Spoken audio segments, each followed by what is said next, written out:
ओम नमः शिवाय। स्वागत है आप सभी का मेरे राधे कृष्ण ब्रजधाम यूट्यूब चैनल पर। आज हम आपको करनी का फल बहुत ही सुंदर कथा सुना रहे हैं। कथा को पूरा वाच करें, पूरा सुने। जो भी चैनल पर पहली बार है चैनल को सब्सक्राइब करें, बगल में बेल आइकन बटन को दबाएं हर वीडियो का नोटिफिकेशन पाने के लिए। नदी के तट से लगा एक बहुत ही सुंदर गांव था, झरिया। चारों ओर लहराते खेत, मीठे और स्वादिष्ट फलों से लदे पेड़ इस गांव की खुशहाली की दास्तां बयां करते थे। प्रगति का बड़ा ही सुंदर दृश्य यहाँ देखने को मिलता था। कचरू और उसकी पत्नी भी इसी गांव में रहते थे। दोनों बहुत मेहनती और ईमानदार थे। बस कमी थी तो घर में एक संतान की। झरिया गांव जहां अपनी सुंदरता के लिए दूर दूर तक जाना जाता था, उतना ही कचरू के बनाए सुंदर सुंदर रंग बिरंगे जूतों के लिए भी। उनके बनाए जूते झरिया और आसपास के कई गांवों के बच्चे पहनते थे। आसपास जब भी कहीं मेला लगता, कचरू को उसमें अवश्य ही बुलाया जाता और उसके जूते पूरे मेले में आकर्षण का केंद्र होते थे। जो भी एक बार उनके बनाए जूते पहन लेता, वह हर बार उन्हीं जूतों की मांग करता। बच्चों की टोली इन रंग बिरंगे जूतों को पहनकर खुशी से झूम उठती थी।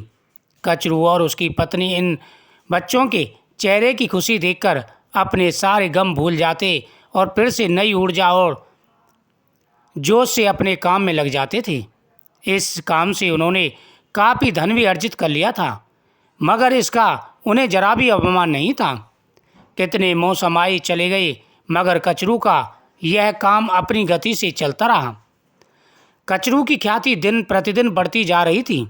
उसकी यह ख्याति गांव में कुछ लोगों की ईर्ष्या का कारण भी बनने लगी।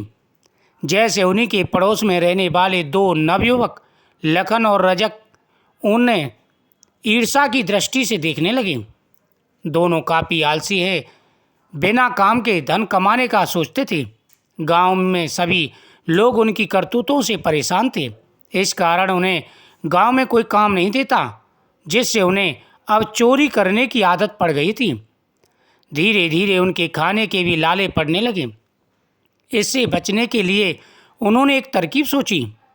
अगर कचरू के बनाए जूते शहर जाकर ऊंचे दामों में बेचें तो कम मेहनत करके भी ज़्यादा धन कमा लेंगे।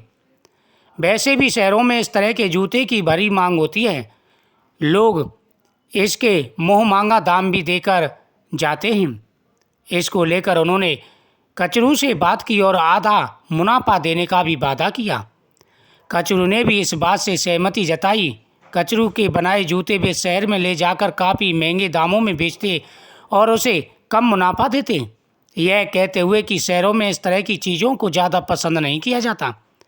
कचरू और उसकी पत्नी कभी शहर नहीं गए थे, इस कारण उन्हें इस बात का जरा भी अंदाज़ा नहीं था कि वे दोनों मिलकर उनको धोखा दे रहे हैं। उधर वे दोनों अपनी इस कुटिलता का मन ही मन बहुत प्रसन्न थे।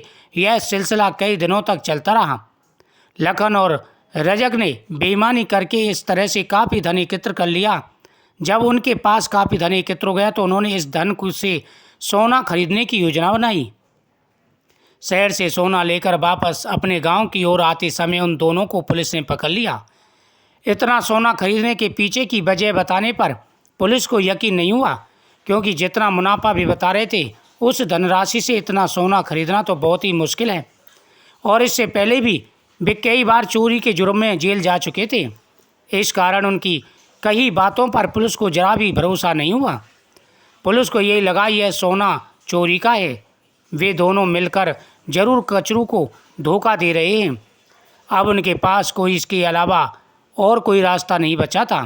वे पुलिस को सारी बातें सही सही बता दे। थक हार कर उन्होंने पुलिस को सारी बात साफ साफ बता दी कि किस तरह से उन्होंने कचरू और उसकी पत्नी को धोखा दिया, उनकी मेहनत का उचित दाम भी नहीं दिया और झूठ भी बोला। कचरू और उसकी पत्नी को गांव से तुरंत बुलाया गया। वास्तविक जानकर भोले भाले कचरू को बड़ा दुख हुआ। पुलिस ने सोने में से कचरू और उसकी पत्नी को उनकी मेहनत का हिस्सा देकर उन दोनों बदमाशों को जेल में डाल दिया। इस प्रकार चोरों को अपनी करनी का फल मिला। कचरू और उसकी पत्नी पुलिस के इस इंसाफ से खुश हुए। कचरू सब कुछ भूलकर फिर से अपने काम में लग गया। जो जैसा करता है उसको उसी प्रकार का दंड मिलता है। व्यक्ति अच्छा कर्म करे तो भगवान उसे अच्छा फल देते हैं। व्यक्ति अगर बुरे कर्म करे तो उसे बुरा फल मिलता है। इसलिए हमेशा अच्छे काम करने चाहिए।